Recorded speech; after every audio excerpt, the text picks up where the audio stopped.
The Monkey's Paw by W. W. Jacobs. Part 1.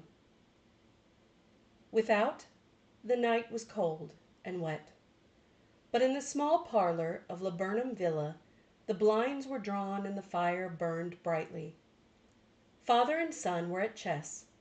The former, who possessed ideas about the game involving radical chances, putting his king into such sharp and unnecessary perils that it even provoked comment from the white-haired old lady knitting placidly by the fire. "Hark at the wind," said Mr. White, who, having seen a fatal mistake after it was too late, was amiably desirous of preventing his son from seeing it.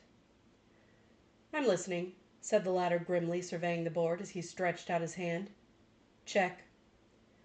"I should hardly think that he's come tonight," said his father, with his hand poised over the board. "Mate," replied the son.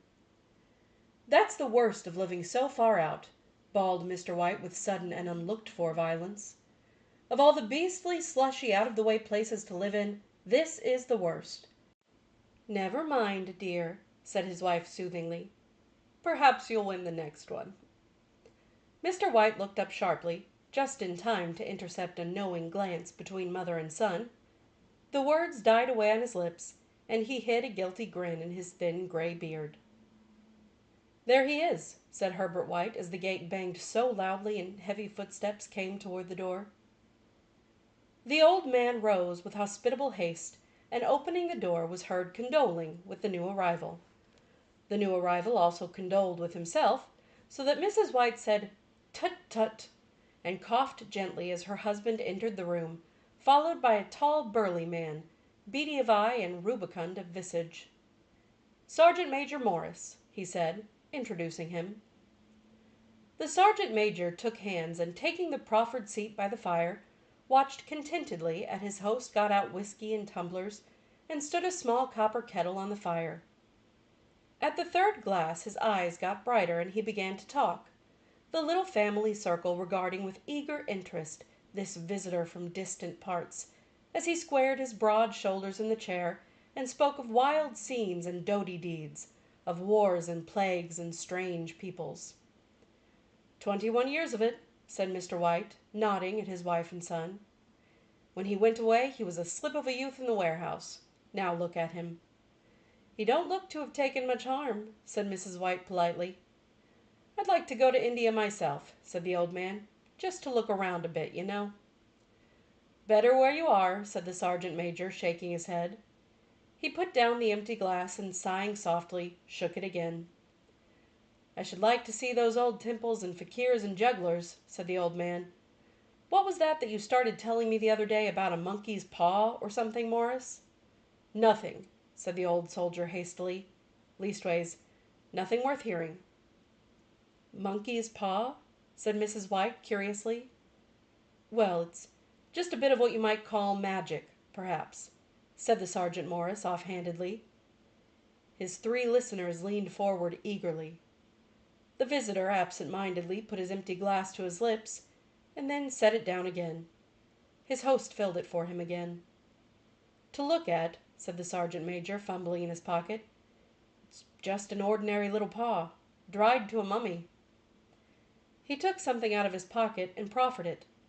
Mrs. White drew back with a grimace, but her son, taking it, examined it curiously. "And what is there special about it?"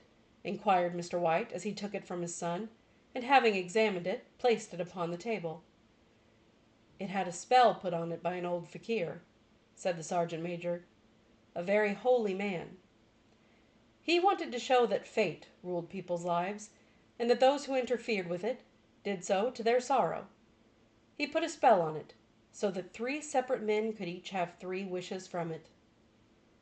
His manners were so impressive that his hearers were conscious that their light laughter had jarred somewhat. "Well, why don't you have 3, sir?" said Herbert White cleverly. The soldier regarded him the way that middle age is wont to regard presumptuous youth. "I have," he said quietly, and his blotchy face whitened. "And did you really have the 3 wishes granted?" asked Mrs. White. "I did," said the sergeant major.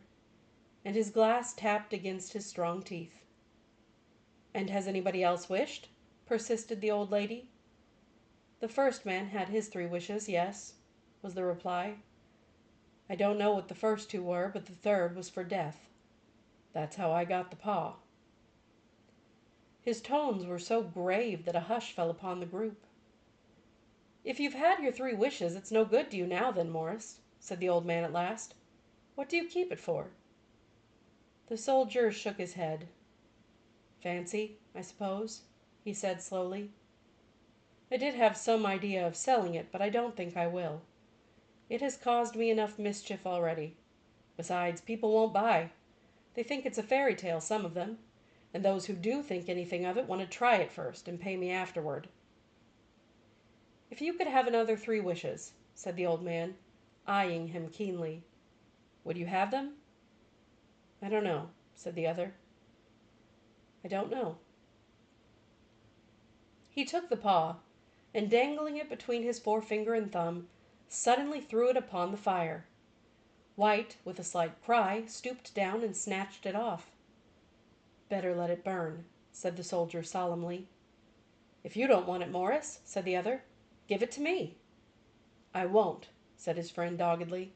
"I threw it on the fire. If you keep it, don't blame me for what happens. Pitch it on the fire like a sensible man." The other shook his head and examined his possession closely. "How do you do it?" he inquired. "Hold it up in your right hand and wish aloud," said the sergeant major. "But I warn you of the consequences." "Sounds like the Arabian Nights," said Mrs. White, as she rose and began to set the supper. "Don't you think you might wish for 4 pairs of hands for me?" Her husband drew the talisman from his pocket, and all 3 burst into laughter as the sergeant major, with a look of alarm on his face, caught him by the arm. "If you must wish," he said gruffly, "wish for something sensible." Mr. White dropped it back in his pocket, and placing chairs, motioned his friend to the table. In the business of supper the talisman was partly forgotten, and afterward the 3 sat listening in an enthralled fashion to a second installment of the soldier's adventures in India. "If the tale about the monkey's paw is not more truthful than those he has been telling us," said Herbert, as the door closed behind their guest, just in time to catch the last train, "we shan't make much out of it." "Did you give anything for it, father?" inquired Mrs. White, regarding her husband closely. "A trifle," said he, coloring slightly. "He didn't want it, but I made him take it, and he pressed me again to throw it away." "Likely!" said Herbert, with pretended horror. "Why, we're going to be rich and famous and happy. Wish to be an emperor, father, to begin with. Then you can't be henpecked." He darted around the table, pursued by the maligned Mrs. White, armed with an antimacassar. Mr. White took the paw from his pocket and eyed it dubiously. "I don't know what to wish for, and that's a fact," he said slowly. "It seems to me I've got all I want." "If you only cleared the house you'd be quite happy, wouldn't you?" said Herbert, with his hand on his shoulder. "Well, wish for £200 then. That'll just do it." His father, smiling shamefacedly at his own credulity, held up the talisman as his son, with a solemn face, somewhat marred by a wink at his mother, sat down and struck a few impressive chords. "I wish for £200, said the old man distinctly. A fine crash from the piano greeted his words, interrupted by a shuddering cry from the old man. His wife and son ran toward him. "It moved!" he cried, with a glance of disgust at the object as it lay on the floor. "As I wished, it twisted in my hand like a snake." "Well, I don't see the money," said his son as he picked it up and placed it on the table, "and I bet I never shall." "It must have been your fancy, father," said his wife, regarding him anxiously. He shook his head. "Never mind, though, there's no harm done. But it gave me a shock all the same." They sat down by the fire again while the 2 men finished their pipes. Outside the wind was higher than ever, and the old man started nervously at the sound of a door banging upstairs. A silence, unusual and depressing, settled on all 3, which lasted until the old couple rose to retire for the rest of the night. "I expect you'll find the cash tied up in a big bag in the middle of your bed," said Herbert, as he bade them good night, "and something horrible squatting on top of your wardrobe watching you as you pocket your ill-gotten gains." He sat alone in the darkness, gazing at the dying fire, and seeing faces in it. The last was so horrible and so simian that he gazed at it in amazement. It got so vivid that, with a little uneasy laugh, he felt on the table for a glass containing a little water to throw over it. His hand grasped the monkey's paw, and with a little shiver he wiped his hand on his coat and went up to bed. Part 2. In the brightness of the wintry sun next morning, as it streamed over the breakfast table, he laughed at his fears. There was an air of prosaic wholesomeness about the room which it had lacked on the previous night, and the dirty, shriveled little paw was pitched on the sideboard with a carelessness which betokened no great belief in its virtues. "I suppose all old soldiers are the same," said Mrs. White. "The idea of our listening to such nonsense! How could wishes be granted in these days? And if they could, how could £200 hurt you, father?" "Might drop on his head from the sky," said the frivolous Herbert. "Morris said the things happened so naturally," said his father, "that you might, if you so wished, attribute it to coincidence." "Well, don't break into the money before I come back," said Herbert, as he rose from the table. "I'm afraid it'll turn you into a mean, avaricious man, and I'll have to disown you." His mother laughed, and following him to the door, watched him down the road, and returning to the breakfast table, was very happy at the expense of her husband's credulity. All of which did not prevent her from scurrying to the door at the postman's knock, nor prevent her from referring somewhat shortly to retired sergeant majors of bibulous habits when she found that the post brought a tailor's bill. "Herbert will have some more of his funny remarks, I expect, when he comes home," she said as they sat at dinner. "I dare say," said Mr. White, pouring himself out some beer. "But for all that the thing moved in my hand, that I'll swear to." "You thought it did," said the old lady soothingly. "I say it did," replied the other. "There was no thought about it. I had just— What's the matter?" His wife made no reply. She was watching the mysterious movements of a man outside, who, peering in an undecided fashion at the house, appeared to be trying to make up his mind to enter. In mental connection with the £200, she noticed that the stranger was well dressed, and wore a silk hat of glossy newness. 3 times he paused at the gate, and then walked on again. The 4th time he stood with his hand upon it, and then with sudden resolution flung it open and walked up the path. Mrs. White, at the same moment, placed her hands behind her, and hurriedly unfastening the strings of her apron, put that useful article of apparel beneath the cushion of her chair. She brought the stranger, who seemed ill at ease, into the room. He gazed at her furtively, and listened in a preoccupied fashion as the old lady apologized for the appearance of the room and her husband's coat, a garment which he usually reserved for the garden. She then waited as patiently as her sex would permit for him to broach his business, but he was at first strangely silent. "I was asked to call," he said at last, and stooped and picked a piece of cotton from his trousers. "I come from Ma and Megan's." The old lady started. "Is anything the matter?" she asked breathlessly. "Has anything happened to Herbert? What is it? What is it?" Her husband interposed.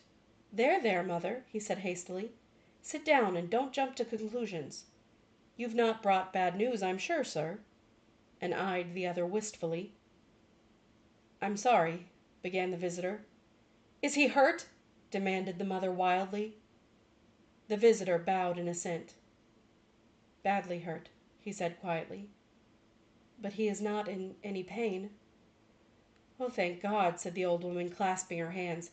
"Thank God for that. Thank—" She broke off as the sinister meaning of the assurance dawned on her, and she saw the awful confirmation of her fears in the other's averted face.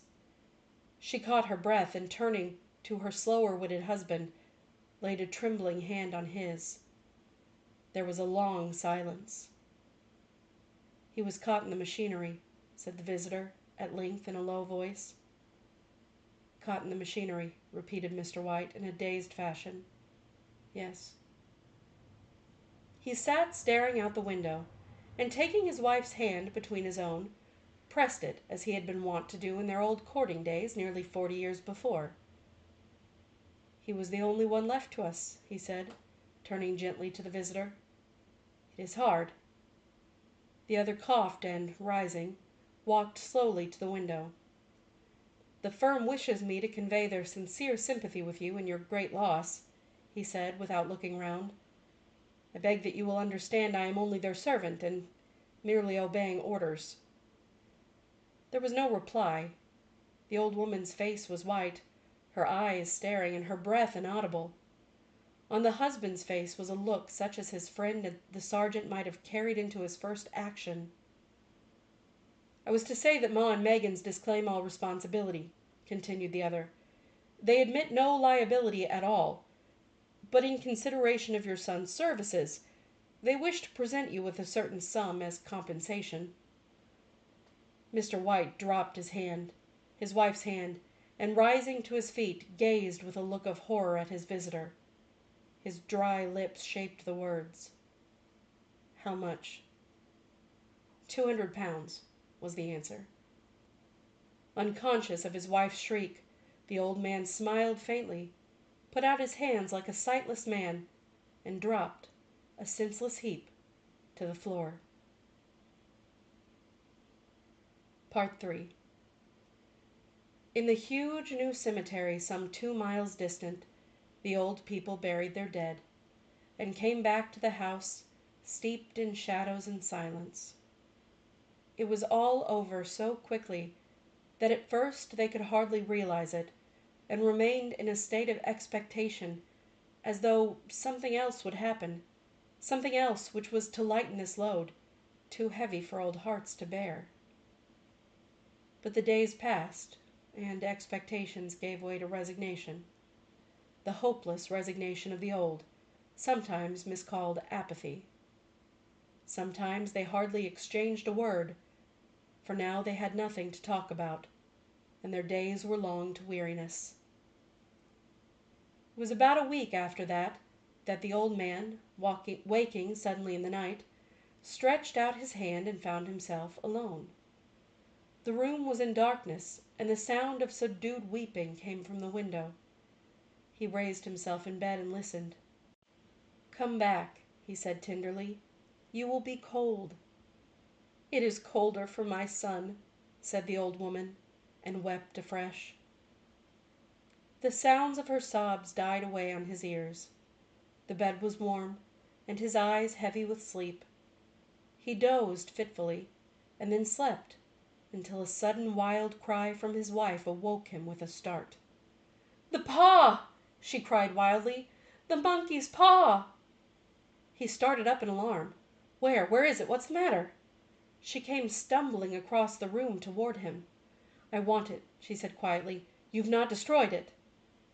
"It's in the parlor on the bracket," he replied, marveling. "Why?" She cried and laughed together, and bending over kissed his cheek. "I only just thought of it," she said hysterically. "Why didn't I think of it before? Why didn't you think of it?" "Think of what?" he questioned. "The other 2 wishes," she replied rapidly. "We've only had one." "Was not that enough?" he demanded fiercely. "No," she cried triumphantly. "We'll have one more. Go down and get it quickly, and wish our boy alive again." The man sat in bed and flung the bedclothes from his shaking limbs. "Good God, you are mad!" he cried, aghast. "Get it," she panted. "Get it quickly and wish. Oh, my boy, my boy!" Her husband struck a match and lit the candle. "Get back to bed," he said unsteadily. "You don't know what you are saying." "We had the first wish granted," said the old woman feverishly. "Why not the second?" "A coincidence," stammered the old man. "Go get it and wish," cried his wife, quivering with excitement. The old man turned and regarded her, and his voice shook. "He has been dead 10 days, And besides, I would not tell you else, but I could only recognize him by his clothing. If he was too terrible for you to see then, how now?" "Bring him back!" cried the old woman, and dragged him toward the door. "Do you think I fear the child I have nursed?" He went down in the darkness and felt his way to the parlor and then to the mantelpiece. The talisman was in its place, and a horrible fear that the unspoken wish might bring his mutilated son before him ere he could escape from the room seized upon him, and he caught his breath as he found that he had lost the direction of the door. His brow cold with sweat, he felt his way round the table, and groped along the wall until he found himself in the small passage with the unwholesome thing in his hand. Even his wife's face seemed changed as he entered the room. It was white and expectant, and to his fears seemed to have an unnatural look upon it. He was afraid of her. "Wish!" she cried in a strong voice. "It is foolish and wicked," he faltered. "Wish!" repeated his wife. He raised his hand. "I wish my son alive again." The talisman fell to the floor, and he regarded it fearfully. Then he sank trembling into a chair as the old woman with burning eyes walked to the window and raised the blind. He sat until he was chilled with the cold, glancing occasionally at the figure of the old woman peering through the window. The candle end, which had burned below the rim of the china candlestick, was throwing pulsating shades on the ceiling and walls, until with a flicker larger than the rest it expired.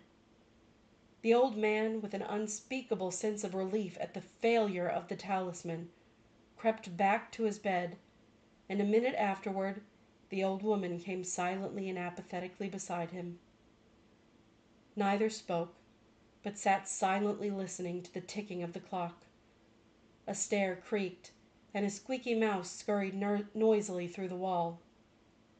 The darkness was oppressive, and after lying for some time screwing up his courage, he took the box of matches and, striking one, went downstairs for a candle.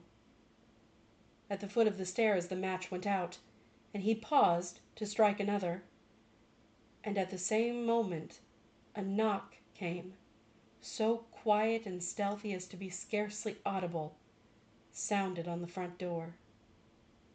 The matches fell from his hand and spilled in the passage. He stood motionless, his breath suspended until the knock was repeated. Then he turned and fled swiftly back to his room and closed the door behind him. A third knock sounded through the house. "What's that?" cried the old woman, starting up. "A rat," said the old man in shaking tones. "A rat. It passed me on the stairs." His wife sat up in bed, listening. A loud knock resounded through the house. "It's Herbert!" She ran to the door, but her husband was before her, and catching her by the arm held her tightly. "What are you going to do?" he whispered hoarsely. "It's my boy! It's Herbert!" she cried, struggling mechanically. "I forgot it was 2 miles away. What are you holding me for? Let go! I must open the door." "For God's sake, don't let it in!" cried the old man, trembling. "You're afraid of your own son!" she cried, struggling. "Let me go! I'm coming, Herbert! I'm coming!" There was another knock and another. The old woman, with a sudden wrench, broke free and ran from the room. Her husband followed to the landing and called after her appealingly as she hurried downstairs. He heard the chain rattle back and the bolt drawn slowly and stiffly from the socket. Then the old woman's voice, strained and panting. "The bolt!" she cried loudly. "Come down! I can't reach it!" But her husband was on his hands and knees, groping wildly on the floor in search of the paw. If only he could find it before the thing outside got in! A perfect fusillade of knocks reverberated through the house, and he heard the scraping of a chair as his wife put it down in the passage against the door. He heard the creaking of the bolt as it came slowly back, and at the same moment he found the monkey's paw, and frantically breathed his third and last wish.